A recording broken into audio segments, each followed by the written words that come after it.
Today is August 21st, and I'm at the home of Joseph Gold at 96 Nathan Hale Drive, and we're doing an oral interview for the Jewish Historical Society of Lower Fairfield County. It's my pleasure today to introduce Joe Gold. Hello.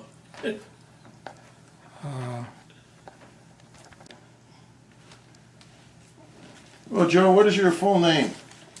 Joseph Henry Gold. And do you know your name in Hebrew? I do. Chaim Yosef Ben Nachum.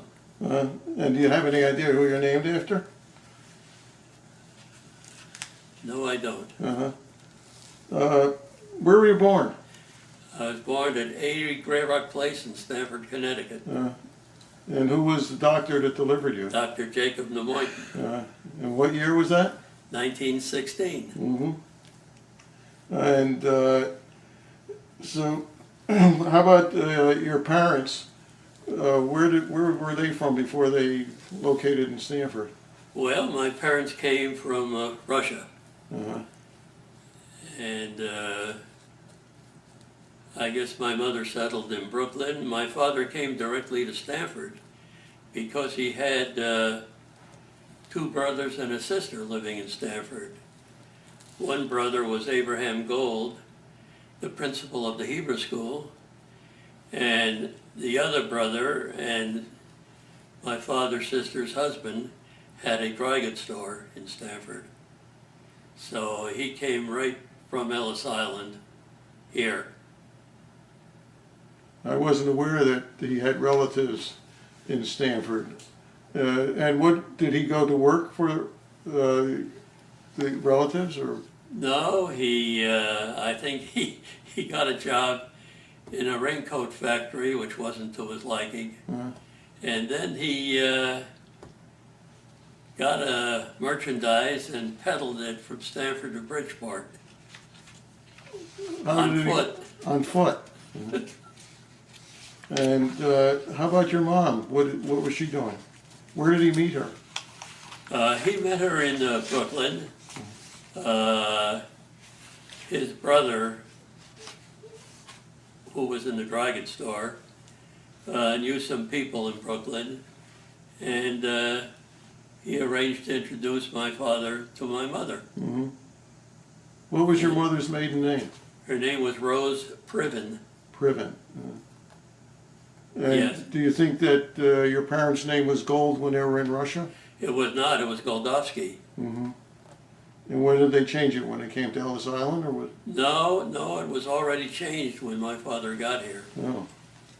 And so he took that name. So Do you have any brothers or sisters? I had 4 brothers. Now I have 3 brothers. What were their names?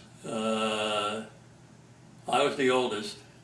Then there was Morris, Bernard, who died 2 years ago, Leonard, and Robert. And when you were growing up, where did you live in Stamford? Well, my father bought a house a 2-family home on North Street when I was about 5 years old. Before that, I grew up on Grey Rock Place. And but at the age of 5, we moved to North Street, and that's where I really grew up.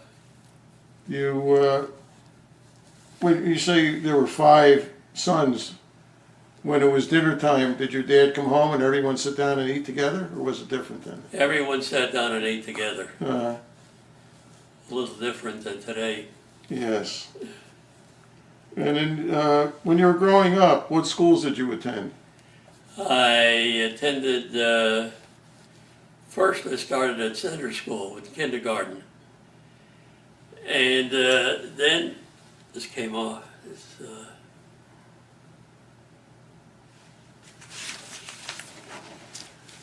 There, you just clip it on. Okay.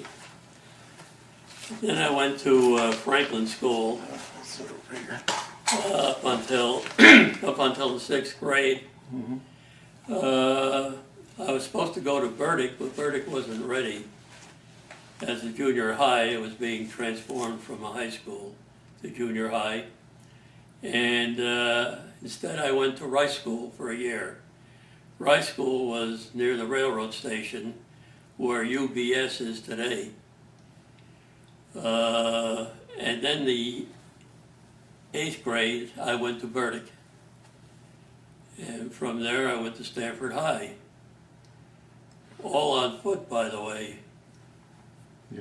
No auto transportation. If I can interrupt for a question, Yes. boys and girls separate? At Rice School, where there was separation, I can remember there was a boys' entrance and a girls' entrance. I don't remember, but I think I'm sure you're right. You know, do you remember it at any of the other schools? That the boys and girls were separated? Not really. Uh, Certainly in- not at Stanford High School. Now, in your school days, is there any particular teacher that you remember as being a mentor or someone you liked a lot or disliked a lot? Not really. No. Uh, Did you feel that there was any anti-Semitism while you were going to school? Not at all. No. And what year did you graduate high school? I graduated in 1933. Mm-hmm. And after that, what were you doing? Well, I got a scholarship to the Juilliard School on violin, Mm-hmm. and I was there for 2 years. We were really deep into the Depression at that time, and I couldn't see myself really coming out as a shining star. So at the end of 2 years, that was it. Yeah. What do you, backing up a moment, what do you remember about the Depression days and how your family got along? I remember quite a bit. Well, let's expand on it. Money was very scarce. We were lucky to have 3 meals a day and a roof over our heads. And I know my parents were struggling. And that's one reason I couldn't see keeping on with the music as a profession. I didn't give up the violin. But the idea of becoming a great violinist sort of went by the boards. Yeah. Another thing, I had spent some time at my cousin's estate in Ossining. That was David Sarnoff, who was chairman of RCA. And Dave was in Europe with his oldest son, Bob. But his brothers would come on weekends and spend the weekend there. His wife was there, Lizette.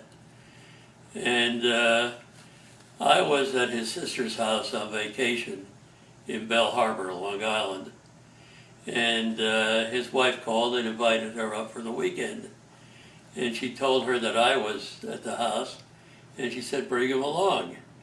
So I came up for the weekend, and I stayed for 6 weeks. I got very friendly with the middle boy, Edward. And Edward had a counselor there. The counselor was a med school student. And Ed and the counselor and the chauffeur and I just lived it up. Mm-hmm. We went to shows in New York, to restaurants in the city. It was a great life. But his brother came, Dave's brother came, and started talking with me, and he said, why don't you live with me, and you'll work for me. So I thought that was a pretty good offer, since he lived at 300 Central Park West, the El Dorado. That was at 90th and Central Park West. And I worked in the insurance. He was an insurance broker, had very big clients. And I worked for him for a year, lived there. I didn't particularly care for the insurance business. I could see it was a business in which what counted was who you knew, and the people who were so-called experts who were working for $35 a week. So that lasted for a year. I was the low man on the totem pole, so I ran around the insurance district, Nassau Street, Gold Street, Fulton Street, Broadway, following up for policies and endorsements, and carrying premium checks to the insurance company. So that was the extent of my career in insurance. If the top men were making $35, how much were you making? 10. But I was living there, so Yeah. you had a butler and a cook and maids, so it was a great life. Backing up to your home life with your 4 brothers, when you were sitting around the table, what language was spoken? In the earliest years, Yiddish. But as we got older, it was English, no question. Your parents both spoke English well? My parents seemed to be able to navigate the language. As a young adult, were you active were you back in Stanford? I mean, were you in the Jewish community? Yeah, I was back in Stanford. I got a job after I put in a year with my cousin. I got a job with an air conditioning company in Stanford. Its name was McMahon Engineering Company. I remember that. It was a Jewish owner. People would see me on the job and they'd say, "How come we never meet? We never see Mr. McMahon." Yeah. I had to tell them there's no Mr. McMahon. There was Mac Blumberg and Manny Blumberg. Right. Did you know them? Yeah, they air conditioned our store. Oh, but this was back in That's what they got the McMahon for. It was on Mac and Manny. 36. Yeah. But we were the best air conditioning and refrigeration contracting firm in Fairfield County. We had 2 terrific franchises, York Ice Machinery Corporation and the Lennox Furnace Company. We did our own engineering. We even built a lot of our air units. Yeah. And I came there to work for $12 a week. And my job was answering the telephone, sweeping the floor in the office, and typing out bills. But the 2 brothers sent me to New York to learn the engineering. There was something called the Herkimer Institute up at Columbus Circle.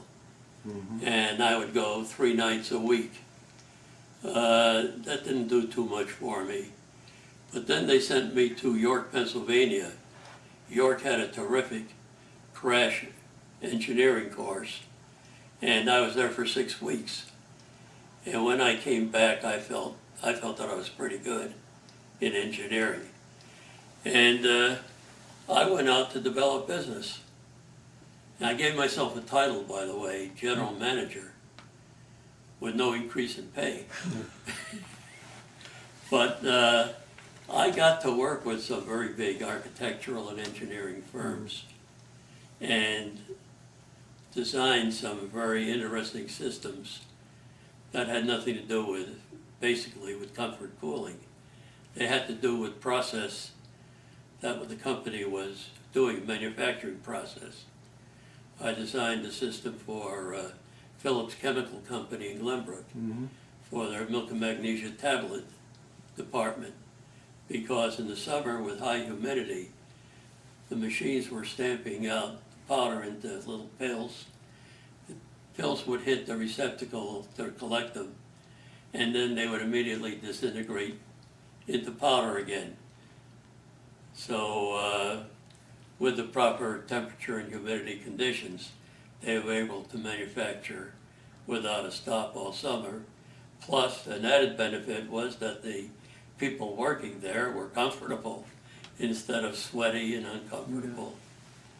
I designed a system for Remington Rand in Bridgeport. They were manufacturing the stencil sheets for mimeographing, and on humid days, hot humid days, the machines would come out of the drying tunnel, and they would immediately stick together.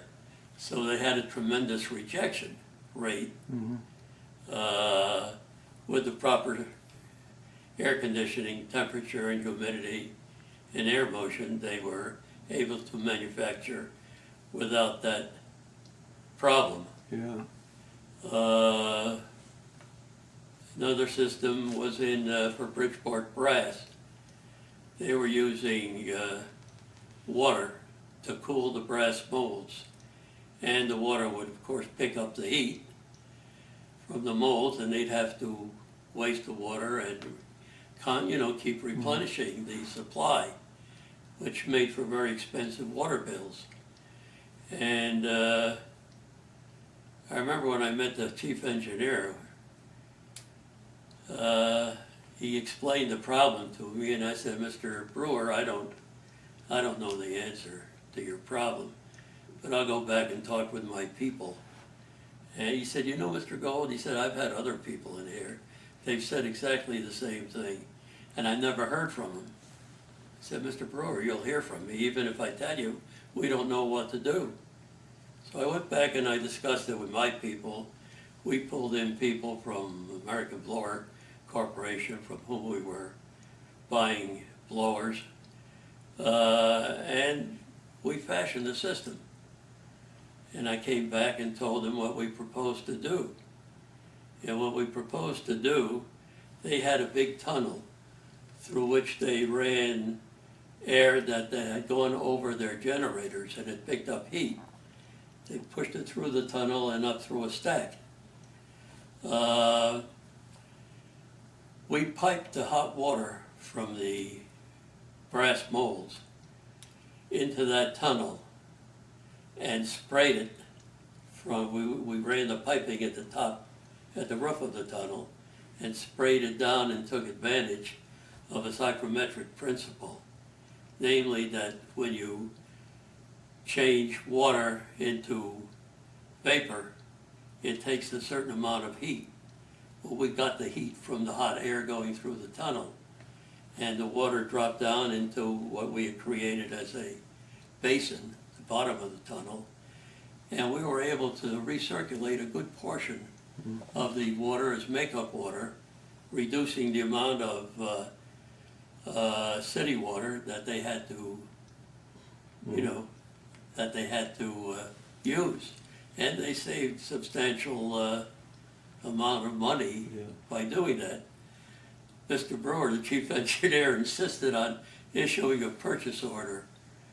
We got paid for the work, but issuing a purchase order to me for $300, which said, "For engineering services of Joseph H. Gold." I gave the $300 to my boss. Well, while you were actively engaged in this projects, did you have time to be involved in any of the Jewish Center or any of the other Not social really, activities? because I was involved with my music. Mm-hmm. I was playing with the Stanford Symphony, with the Norwalk Symphony, and practicing. I really didn't have any time for any more. So how did you meet your wife if you didn't have time? Well, I led it pretty good. Have a few holes in the ceiling. There was a certain disruption of domestic tranquility, but by and large, we had a pretty good life. Where did you meet your wife? I met her in Stanford. Oh, I you met did? her at my home. Was she a Stanford person? No, she was a New York person, but her father got a job at Yale in town during the war. in the defense industry. Mhm. And they moved, in fact, they lived in the building directly across the street from Stanford High School. I don't know if it was called the Chesterfield or something. No. I'm not sure. They were low rental units. I Yeah. guess now they're condos. And somehow she met my parents or my brothers, and she would come over to their printing shop and type out bills. And she was an executive secretary to the plant manager at McGuire Industries, which was a pretty big defense contractor in Stanford. And when I came home on leave one time, my mother made a dinner and a party, and she invited her, and she invited another girl too. And so I met them, and I went for this girl. So, What was her name? her name was Phyllis Solomon. Backing up a minute, we didn't talk about you being in the service. You just mentioned when you came home from the service. Well, I came home on leave. Yeah, but what branch were you in, and what were your duties? Well, I was in the infantry. Mm-hmm.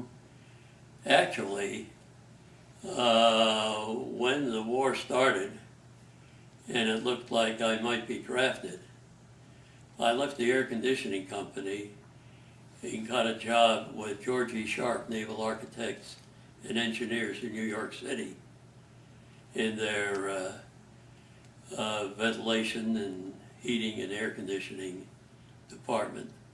They were working on big ship conversions for the government. They were at 30 Church Street. And I thought that might keep me out, but it didn't. And they tried to get me a commission in the Navy because of my work with them. But the Navy said I would have to go in as at the entry level. So I figured I didn't want that. And I thought I'd just take my chances, be called in the draft. And I was. On February 17, I was inducted into the Army, 1942. Mm-hmm. And I went through the processing at Fort Devens. And I was shipped to Fort McClellan, Alabama. I was at Anniston, Alabama, for basic training. And I went through the basic training cycle, 17 weeks. At the end, but I had my violin with me, so I still had some time to practice. And I even played at some of the church services at the regimental chapel. Mm-hmm. At the end of the basic training, we had a regimental show with homemade talent from the different battalions, and I played, and it went over very well.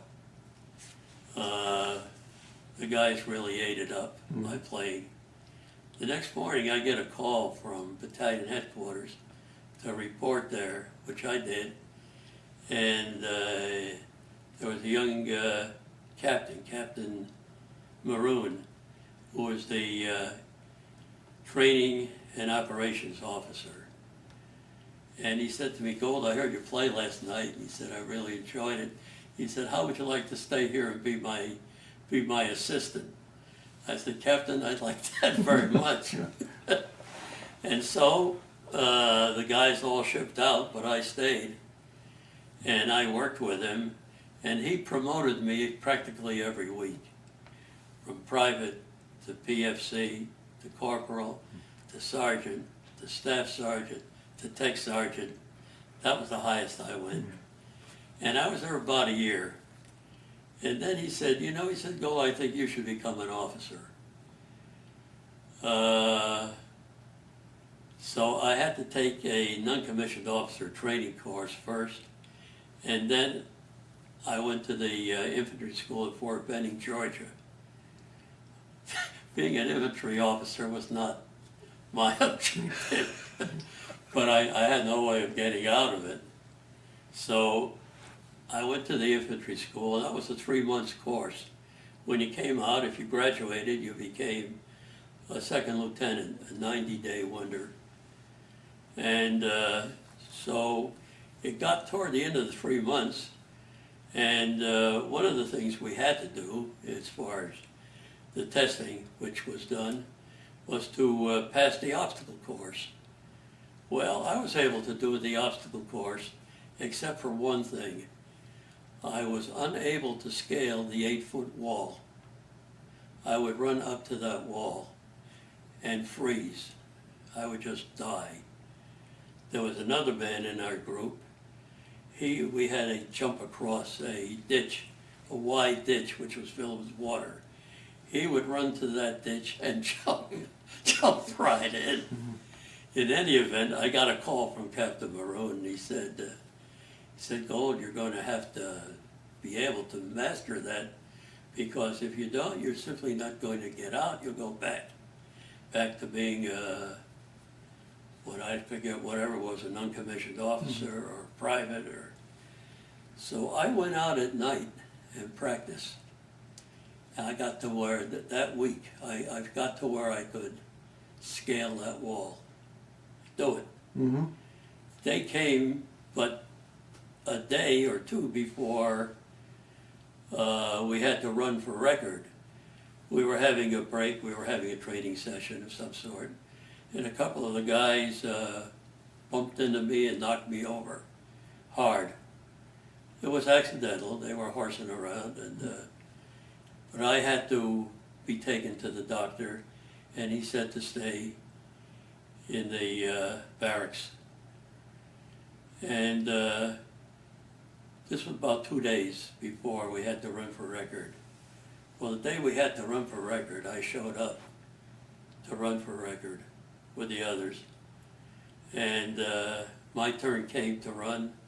I started out, and I was going through various obstacles. I could hear the guys cheering me, because I'm sure they thought I would use that as an excuse not to run. And I came to that wall, and I scaled that wall. In any event, I graduated the course, and at the swearing-in ceremony afterward, that officer came, because in the meantime he had been transferred to the infantry school as an instructor. And 2 of his friends, who had been battalion commanders at Fort McClellan, had also been transferred there and promoted. They were all majors. They came to the ceremony. Afterward, they pinned the bars on me. They took me to the officers' club for lunch, and they gave me an officer's manual. And it was a great, it was I feel like a great accomplishment. I would say it is. So, and then I was in several units after I got out of the infantry school. And finally, in one unit, I was visited by the commanding general of the Second Army, General Friedendahl. And I took his officers through the kind of training that I was in charge of for our people in the unit. And sure enough, a few days later, a call came through to the headquarters wanting to know my availability for overseas assignment. And supposedly it was a special intelligence assignment. We got on the ship and got to New Guinea, and I told the people there who were receiving us that I was here for special. They laughed. They said that assignment was filled a long time ago. You're just in the pool with the rest of second lieutenants. Mm-hmm. And going over on the ship, I became friends with a major and a lieutenant colonel No, a colonel. Colonel Williams and Major Spertoli. They also were thrown into the pool of replacement officers. But there were so many people coming in that they had to form what they call provisional units in order just to maintain some semblance of and control over the officers and the enlisted people that were being shipped into New Guinea. And they made this colonel, the colonel of a provisional regiment. He appointed Major Spertoli as a battalion commander. I was there a couple of days, and I noticed on a bulletin board my name is on a list with other second lieutenants to be transferred to the Filipino Scouts. That was a unit that was getting killed. And I bumped into Major Spertoli, and he said, "How are things going?" And I said, "Well, I'm being transferred to the Filipino Scouts." Well, he said, "I'll take care of that." And he got me transferred out of that assignment into one of the companies under his command. And I became executive officer of the 191st Replacement Company. So I worked in that capacity for a couple of months, I guess. And then they had a gathering of the whole battalion out in the open air amphitheater. And I gave a talk on guerrilla warfare. I don't know how I did it. I'd never seen any guerrilla warfare, but I did it. And I see a jeep pulling up in the back of this group. This was several thousand men. And I see an officer get out, and I reasoned he must be from regimental headquarters. And he was. I get a call from him the next day to report to the headquarters, which I did. And he said, "Gold, how would you like to become the information and education officer of the regiment?" I said, "Colonel, that would suit me fine." It just seems to me whenever I was slated for a dangerous assignment, I was pulled out of it. It must have been God at work, and put into an assignment. And while we were in a dangerous area, I was not involved in combat. And in that assignment, I would speak every Friday afternoon to all the regimental and battalion officers, filling them in on the events of the week, on what was going on in the war. And I did that until the war was over. So how many years did you serve altogether? 4 years. 4 years. 4 years to the day. I was inducted February 17, 42, and I was released February 17, 1946. So you're out of the Army, you've gotten married, do you have any children? Well, wait, when I got out of the Army, I got married. Yeah, I got married a couple of months later. Mm-hmm. And I went back to the air conditioning company. Let's back up a moment. Did you get married in Stanford, or I got married in Stanford at the Jewish Center. who was the caterer? Caterer was Mrs. Falk and Mrs. Epstein. That's what I wanted to hear. Yeah, Ma Falk was doing most of the catering along with Mrs. Brzezinski Yeah. and Mrs. Epstein. And the funny thing is, Mrs. Falk's son was getting married that afternoon at Temple Bethel. Leonard Prashansky, Yeah. did you know him? No. So I don't know how that worked, but as far as the catering goes. So it was Mrs. Brzezinski's son, not Mrs. Falk's son. Excuse me, Yeah. Mrs. Prashansky, I'm wrong, Right. yeah. But Mrs. Falk and Mrs. Epstein were the caterers. Right. I loved the air conditioning business. And I got very good at it and developed some very high-level relationships. I worked with some of the foremost architects in the country. I designed a system on the Old Shoal Estate in North Stamford for a library building that Edward D. Sloan was the architect for, and he was globally known. How long did you stay in the air conditioning field? I stayed when I got back. I stayed for about a year, almost 2 years, That was with McMahon also? with McMahon. And then what was the next step in your career? Next step was going to work with my brothers. And your brothers were all working in the same They place? were all working in the printing business. And I had made them a promise that at some point in their development, I would drop whatever I was doing and join forces with them. Did your dad start the printing business or your brothers? No, two brothers, Bernard and Morris, started the business. My dad came into the business when they were drafted into the Army and Navy, and he and my youngest brother, Bob, ran the business. And he stayed with us after the war. Where was the printing press? Where were you located then? Started in the cellar of my father's house on 91 North Street.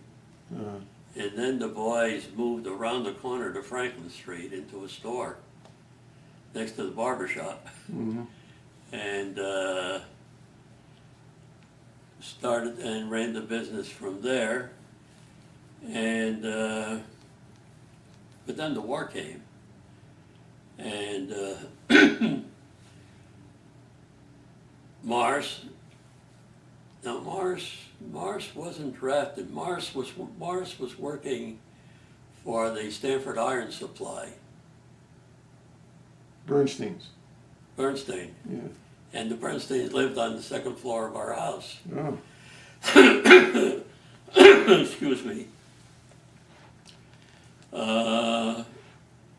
But Morris and Bernie started the business. But at some point, I don't quite remember what happened, but Morris went to work in the iron supply because, this was before the printing business started. McMahon wanted my brother to go to work for them. This was back in 1935. But he didn't want to leave the iron supply, and he told him he had a brother who was working in New York who might be interested, and that was me. So I met them in 35, and that's when they hired me. But at some point, Morris came to work with Bernard in the printing, and they moved out of the cellar to this store around the corner on Franklin Street. What did they call themselves? What was the company? They called themselves the Empire Press. And then the war came, and Bernard was drafted, Leonard was drafted, and Morris also was drafted. And that left Bob as the only one out of the five of us. So he and my father ran the business from Franklin Street. What type of printing were you doing on Franklin Street? They were doing job printing. Morris was doing a little graphic design work, which helped them get printing business. But that was about it. After the war, fortunately, we all came home. And I went back with the air conditioning company. Morris and Bernie and Leonard and Bob were in the printing business. And they bought some property up on the west side, up at on Harvard Avenue, just off the Post Road. And they built a building, which I thought was pretty big. I mean, it was 3,600 square feet. but they built a printing plant and some offices. And at that point, about 1948, my brother said, "Now, we want you to come with us." And so I left the air conditioning business. McAmanny Blumberg wanted to make me a partner with no investment. But I had made this commitment to my brothers. In the meantime, my son was born, and my wife thought I had lost my marbles. I was leaving a business that I loved and had worked myself up to a pretty good salary for that time, from $10 to $180 a week. And going into a business I didn't know the first thing about. I knew nothing about printing. But I had made this commitment to my brothers, and I intended to honor it. It was not a very comfortable position for me at home. In retrospect, I had made a mistake because I hadn't prepared her for this. And she just thought I was crazy. Maybe I was. Thank God it all worked out. And I went to work with my brothers. And going to work meant, well, they made me president because they incorporated. And I don't know what that meant, except that I was president. And I went out and tried to get printing business. And got some. But my brother Morris had the idea of building the company vertically. And he thought that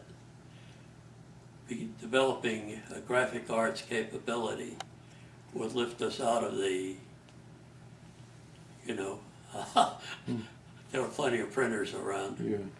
And we developed a very good graphic arts capability. He himself was a good graphics designer. And that did lift us another level, but it was not the keys to the kingdom.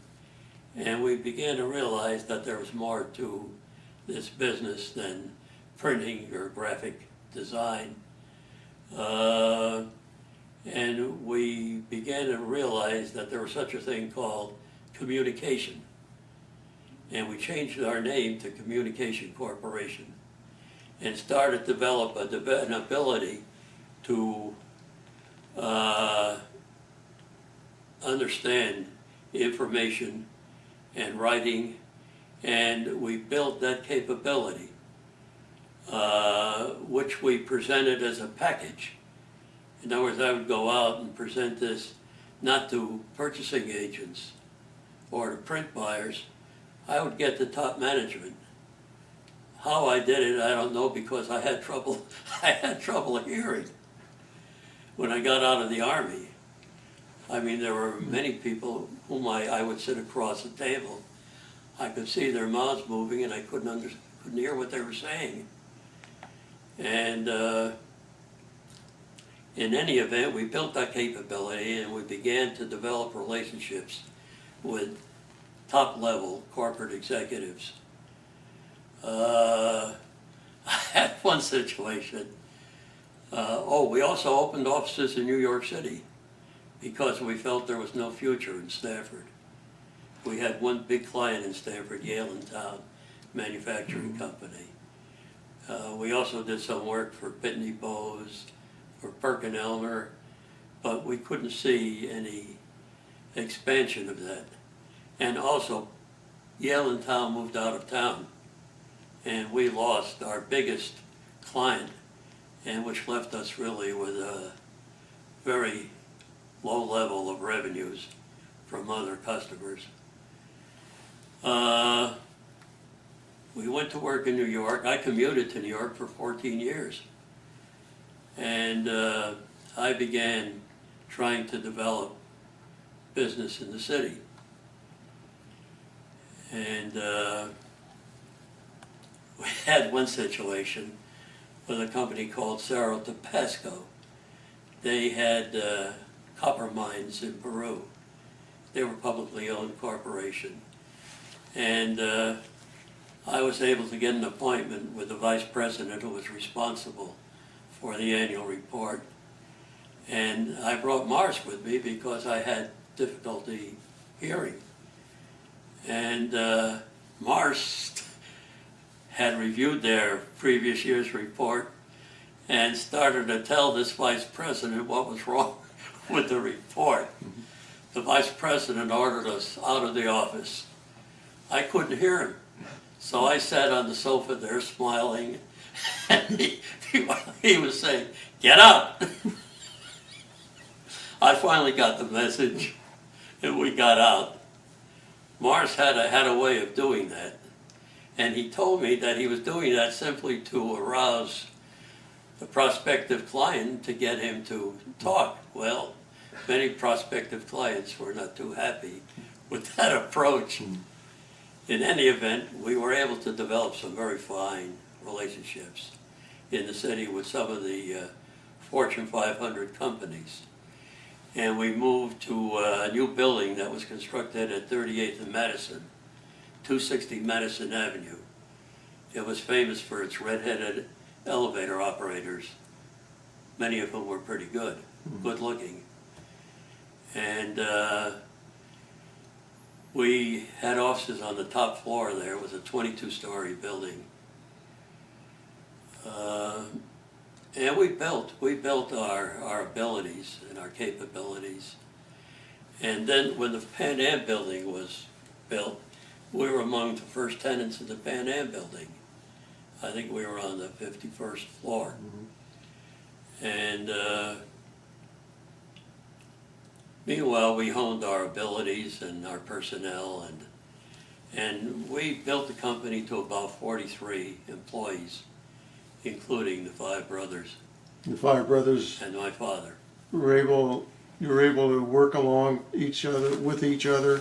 Yes, we were. And We from the very beginning, one of our principles was everybody draws the same amount of money. Nobody gets paid more than anybody else. And incidentally, I went from $180 in the air with McMahon to $60 with my brothers a week.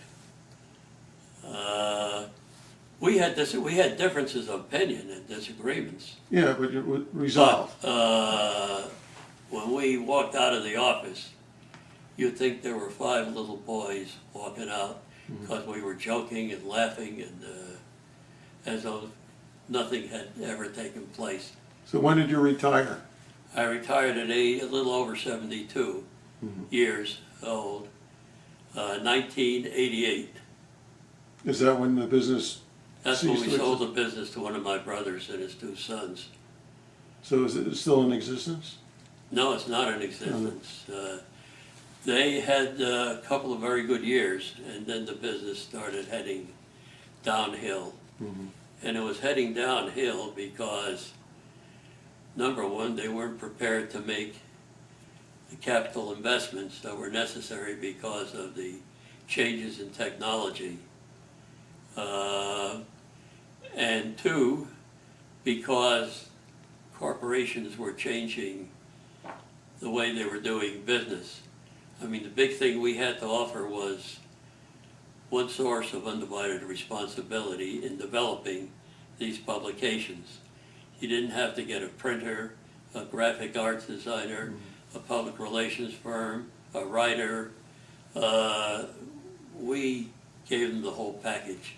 And it's an idea that resonated with top management when we were doing it. But when my brothers took over and bought the company, they began to fragment the work again and get their publications in that way. So the business was constantly going downhill, and it was going down from the kind of business we had built really to a printing and maybe some graphic design work type of business. And at the end of 10 years, they dissolved the business and paid their bills, sold off whatever equipment we had, and or they had, and that was the end. That was 50 years. So, did your son ever go into business? He did. Uh, My son was in special education. He was in the Richfield school system. mhm. And as a kid, he had worked in summers for us, polishing doorknobs and polishing printing equipment and, Mhm. you know, real low-level work. I had really not wanted him to go into the business. But my brother Bernard made a case for getting him into the business, and he came in. Mhm. And we were very fortunate because he did a beautiful job. He got us some beautiful clients like IBM, Xerox, Metropolitan Life, Mercedes-Benz Credit Corporation, PepsiCo. In fact, these are some accounts I tried to get and wasn't able to get myself. And meanwhile, two of Leonard's sons came into the business. Some of the other children came in too, but it just didn't work out. Was he an only child, the son? You My just, son was an only child, yeah. what is his name? Gerald. And where does he live now? He lives in Weston. Uh-huh.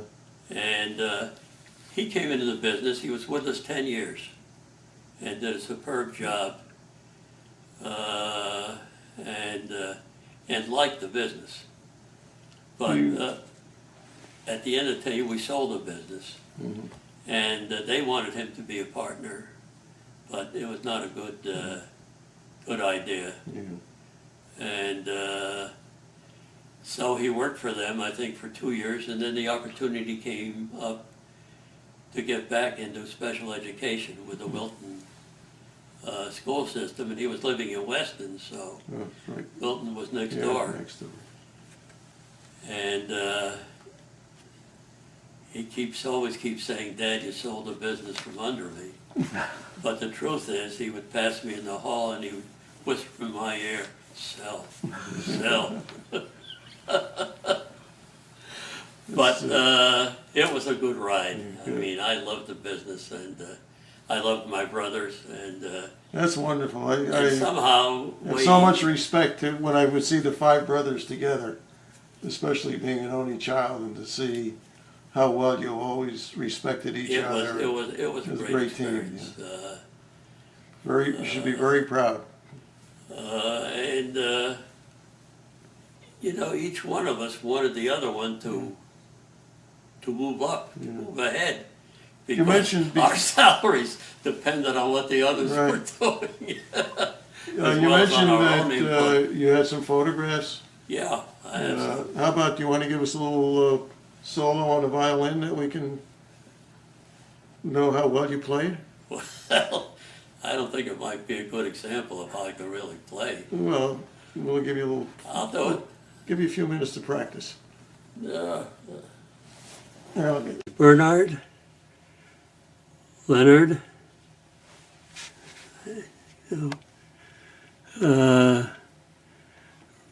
Robert, Morris, and me.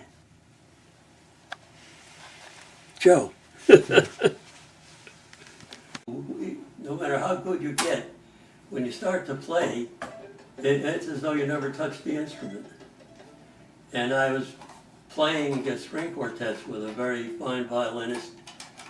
And I said to him, Paul, I said, "You still have to practice?" He said, "Joe, it's a verschleppte crank." You understand that, don't you?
by Hebrew Melody by Joseph Akron.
Very good.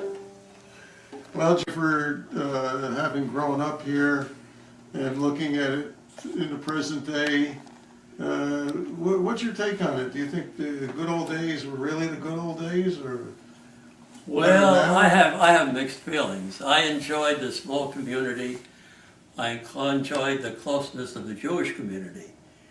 You know, we were so close, you begin to feel everybody was a relative, Right. an extended Yeah, family. mishpacha. Things were not really good, but I wasn't old enough to realize that they were that bad. You know, when I'd visit some of my relatives in Brooklyn, I thought we were pretty rich. But Stanford is still a great place. I've been in a lot of places, but Have you done a lot of traveling in your retirement? not in my retirement. I did a lot of traveling with my wife. You did. Yeah, Uh, but I really haven't done any in this traveling. country, or did you visit foreign countries? Foreign countries. Oh, we've been to England, Spain, France, Italy, Yeah. Morocco. But I tell you, there's nothing like coming home. Well, again, we want to thank you so much, and Yeah. it's been a pleasure. We'll get to you and have a copy of this interview so you can share it with your Oh, that'd be grandchildren great. and your That'd be family. great. Okay.